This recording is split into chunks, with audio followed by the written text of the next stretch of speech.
Hello everyone, welcome to Enlighten Learning. Hope you all are doing well. So चलिए start करते हैं। So our topic is motion study. देखिए guys, ये topic आपका relevant है UGC NET के लिए as well as BCom, BBA, MCom and BTech के लिए भी। So the propounder of this concept was Frank Gilbert. Means जिन्होंने इस कॉन्सेप्ट की खोज करी थी, जिन्होंने इस कॉन्सेप्ट को बनाया था, वो थे Frank Gilbert. So motion study is a systematic way of determining the best way of doing movement of the workers and the machine. So motion study आपकी स्टडी है मूवमेंट्स की। मीन्स आपकी बॉडी कितना मूव कर रही है और कैसे उन मूवमेंट को कम किया जा सकता है जिससे आपको थकान भी कम हो और आपका वर्क भी एफिशिएंट वे में कंप्लीट हो जाए। ये मूवमेंट केवल ह्यूमन के ही नोटिस नहीं करती बल्कि मशीन के भी मूवमेंट देखती है कि मशीन को किस तरीके से बेस्ट एफिशिएंट वे में यूज़ किया जा सकता है फॉर बेटर प्रोडक्शन। सो एक चीज़ ध्यान रखिएगा, मोशन का यहाँ पर मतलब है मूवमेंट से। मूवमेंट किस चीज़ का? आपकी बॉडी का, आपके हैंड्स का, मशीन्स का, इक्विपमेंट का। As per Gilbert, it is a science of eliminating the wastefulness due to unnecessary motion. Means according to Gilbert, जो आपकी मोशन स्टडी है एक साइंटिफिक स्टडी है जिसके द्वारा हम वेस्टफुल अननेसेसरी मोशंस को, मूवमेंट को रिड्यूस कर सकते हैं। Taylor and his associate Frank Gilbert were able to reduce motion in bricklaying from 18 to 5। देखिए, आपको इस चीज़ में कंफ्यूज नहीं होना है कि मोशन स्टडी किसने प्रपाउंड करी थी, टेलर ने या फिर फ्रैंक गिलबर्ट ने। सो इसका आंसर होगा आपका फ्रैंक गिलबर्ट ने प्रपाउंड करी थी, बट इसको दर्शाया था टेलर ने। ये दोनों साथी थे, एसोसिएट थे, दोनों एक दूसरे के। सो टेलर एंड गिलबर्ट ने मोशन स्टडी की सहायता से टोटल मोशंस, मूवमेंट को कम कर दिया था 18 से लेकर 5। गिलबर्ट ने मोशन स्टडी करी, देखा कि जहां एक ब्रिक की लेयर लगाने में, मीन्स ईंटों की कोई एक लेयर लगाने में टोटल 18 मोशन हो रहे हैं। मीन्स वहां के जो वर्कर हैं टोटल एक लेयर के लिए 18 बार अपने आप को बेंड कर रहे हैं। सो इस स्टडी के जरिए उसने 18 मूवमेंट को, 18 मोशन को रिड्यूस कर दिया 5 मोशंस के साथ। सो तभी से ये स्टडी पॉपुलर हो गई और इसको यूज़ किया जाने लगा ऑर्गेनाइजेशन में मोशन स्टडी के नाम से।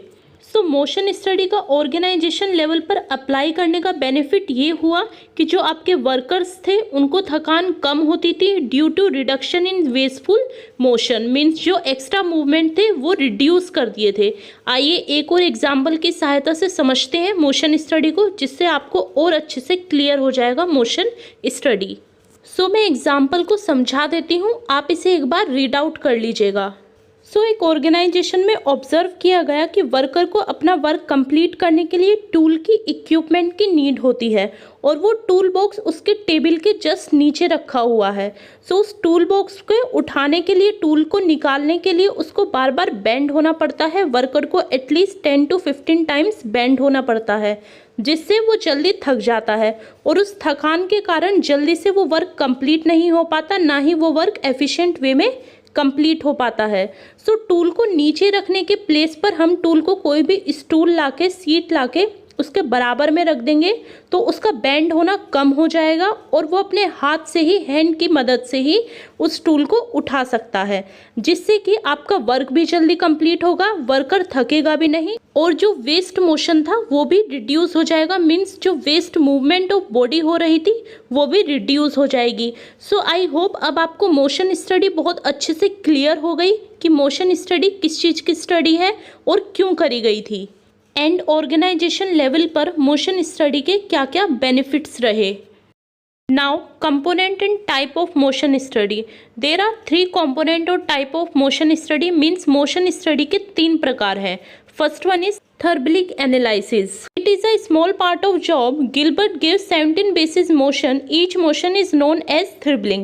Means ये एक छोटा सा पार्ट है जॉब का जो गिलबर्ट ने 17 मोशन दिए थे, उन्हें ही थ्रिबलिंग एनालिसिस के नाम से जाना जाता है। Second one is micro motion study. Means unnecessary motion को रिड्यूस करके जो आपके मोशन रिमेनिंग बचते हैं उसे माइक्रो मोशन स्टडी कहते हैं।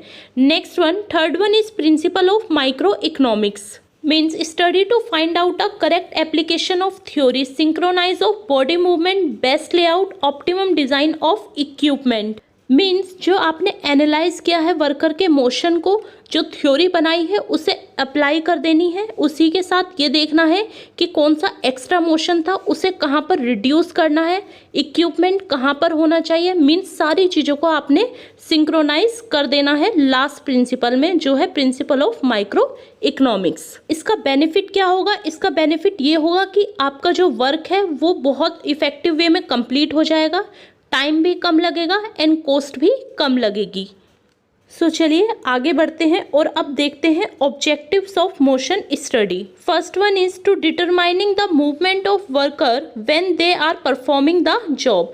मीन्स सबसे पहले आपने ये देखना है कि आपका जो वर्कर है वो कौन सा मूवमेंट कर रहा है किसी भी जॉब को कंप्लीट करने के लिए, किसी भी टास्क को कंप्लीट करने के लिए टोटल मूवमेंट कितने हो रहे हैं आपके वर्कर के। Next, to minimise the unnecessary human movement.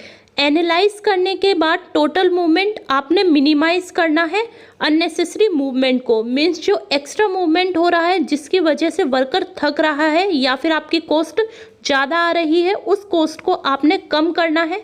आपने ये देखना है कि कौन सा अननेसेसरी मूवमेंट हो रहा था। Next, to design suitable equipment and tools to minimise the unproductive movement of workers. Means tools and equipment अपने सुटेबल प्लेस पर होने चाहिए जिससे कि अनप्रोडक्टिविटी को कम किया जा सके, वर्कर्स के एक्स्ट्रा मोशन को, मूवमेंट को रिड्यूस किया जा सके। टूल्स एंड इक्विपमेंट वर्कर के वन हैंड डिस्टेंस पर ही होने चाहिए जिससे कि उसे ज़्यादा मोशन ना करना पड़े, ज़्यादा मूवमेंट ना करना पड़े टूल्स और इक्विपमेंट तक पहुंचने के लिए। Next, find the best way of doing job. आपने बेस्ट वे खोजना होता है अपनी जॉब को, अपने टास्क को बेहतर तरीके से कंप्लीट करने के लिए, और वो जब ही होगा जब आपका मोशन रिड्यूस होंगे, जो अननेसेसरी मोशन है वो रिड्यूस होंगे, जिससे आपकी कॉस्ट भी रिड्यूस होगी, टाइम भी रिड्यूस होगा और आपकी प्रोडक्टिविटी बढ़ेगी। आप बहुत जल्दी से बहुत सारा टास्क कंप्लीट कर पाओगे। Last one is reduce fatigue. Fatigue का मीन्स होता है थकान। देखिएगा इस कहीं ना कहीं बहुत इंपॉर्टेंट पॉइंट बन जाता है आपका ये मोशन स्टडी का, मूवमेंट स्टडी का। देखिए मोशन स्टडी करने के पीछे ये भी एक रीज़न होता है कि वर्कर्स को थकान कम हो, जिससे कि वो अपने वर्क को मोस्ट एफिशिएंटली कंप्लीट कर पाएँ। सो इसी के साथ आपके ऑब्जेक्टिव्स ख़त्म होते हैं। ये सभी ऑब्जेक्टिव्स थे मोशन स्टडी के, मूवमेंट स्टडी के। आई होप आपको ये टॉपिक बहुत अच्छे से क्लियर हो गया होगा। चलिए अब आगे बढ़ते हैं। सो आपका लास्ट टॉपिक है principle of motion study. Means motion study के सिद्धांत। First is principle related to the use of human body minimum movement.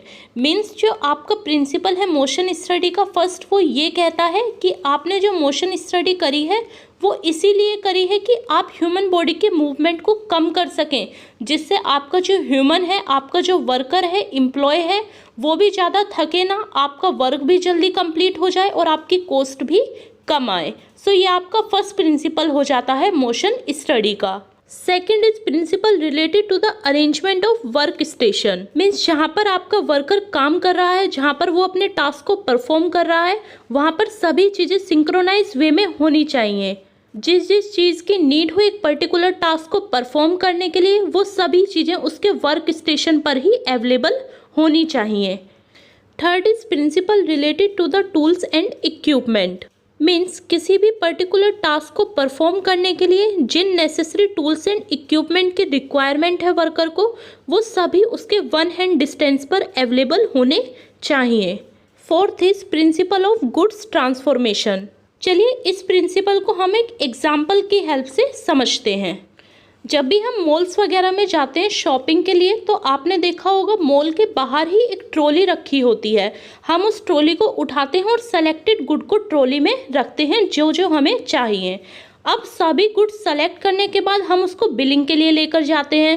सो जब हम बिलिंग के लिए लेकर जाते हैं तो आपने देखा होगा कि जो पर्टिकुलर पर्सन बिलिंग कर रहा है वो ही उस ट्रॉली का सामान बिलिंग करने के साथ साथ दूसरी ट्रॉली में ट्रांसफ़र कर देता है।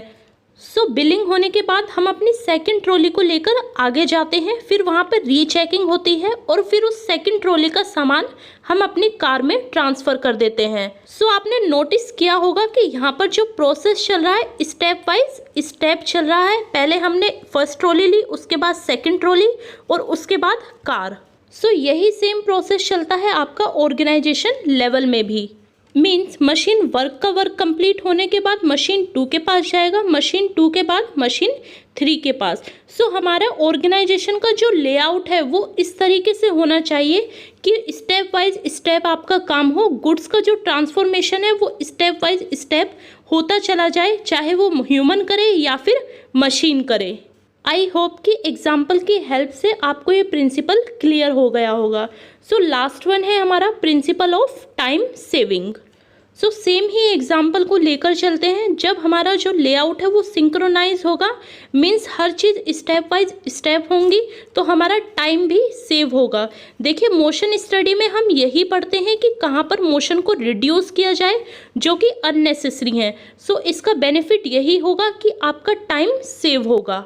सो आप सभी को तो पता ही है कि समय कितना मूल्यवान होता है, चाहे वो फिर कोई ऑर्गेनाइजेशन हो या फिर कोई ह्यूमन हो। So now each and every organisation use this concept in their organisation. Means अब हर कोई ऑर्गेनाइजेशन इस कॉन्सेप्ट को, मोशन स्टडी को यूज़ करती है अपनी ऑर्गेनाइजेशन के लिए, टाइम सेविंग के लिए, कॉस्ट एफिशिएंट बनाने के लिए और आपके वर्कर्स के लिए भी।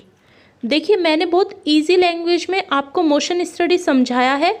आशा करती हूँ आपको ये टॉपिक बहुत अच्छे से क्लियर हो गया होगा।